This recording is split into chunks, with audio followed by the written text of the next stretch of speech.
History of region prior to 1954. The region of Vietnam before 1954 was led by a communist activist by the name of Ho Chi Minh.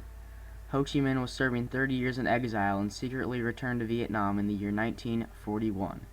When Ho Chi Minh returned to Vietnam, he organized a nationalist organization known as Viet Minh, the Vietnamese Independence League.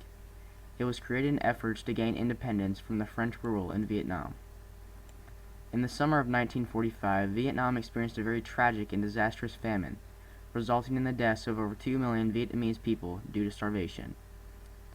This devastating famine was caused by the colonial powers, such as the French puppet government and the Japanese. These two countries imposed economic conditions that only benefited themselves to fund for the war and to supply their troops with food rather than benefiting the Vietnamese population. For example, when the French and Japanese were being bombed during World War II, they demanded rice and other produce to fuel their soldiers in battle, leaving the Vietnamese crippled and without food.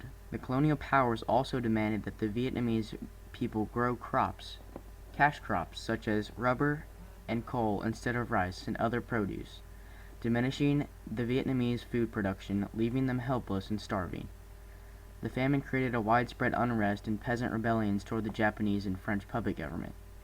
Communist activist Ho Chi Minh took advantage of this turmoil to his advantage by helping the peasants steal food from the Japanese by hijacking cars and trucks that were carrying carts of rice.